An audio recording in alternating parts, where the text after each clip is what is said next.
اب آگے دیکھیے دوسری بار تذکرہ آ رہا ہے فرشتوں کا، عرشیوں کی دعائیں فرشیوں کے حق میں کیسے؟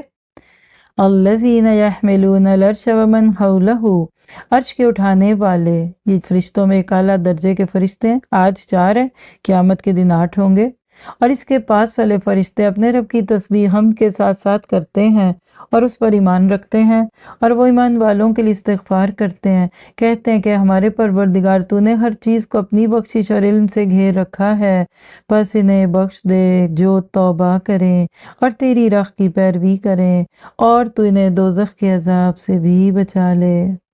کن کے لیے دعائیں کر رہے ہیں عرشی؟ کون سے فرشیوں کے لیے؟ نمبر 1 جو ایمان لائیں، پھر توبہ کریں اور تیرے راستے پہ چلیں۔ کیا پتہ چلا؟ گناہوں کو چھوڑنا، سچے دل سے توبہ کرنا اور صحیح راستے پہ چلنا فرشتوں کی دعائیں لینے کا ذریعہ ہے۔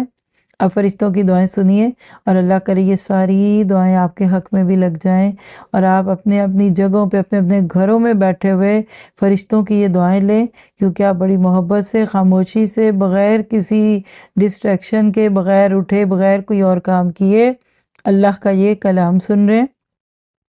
کیا دعائیں ہیں؟ ربنا وادخلہم جنات، اے ہمارے رب تو انہیں ہمیشہ کی والی جنتوں میں لے جا جن کا تو نے ان سے وعدہ کیا ہے، اور ان کے باپ دادا اور بیویوں اور اولادوں میں سے بھی ان سب کو جو نیک عمل کریں، لکھیے جو نیک عمل ہوں ان کو، من صلح من آبائہم وازواجہم وذریاتہم انک انت العزیز الحکیم، یقیناً تو غالب اور با حکمت ہے، اور انہیں برائیوں سے بھی محفوظ رکھ۔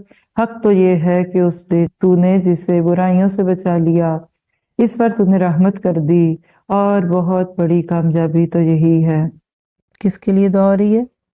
آپ کو آپ کی اولادوں اور آپ کے والدین سے ملانے کی دعائیں ہو رہی ہیں، جو اس قابل ہوں، یعنی جنت میں تو پہنچ چکے ہوں۔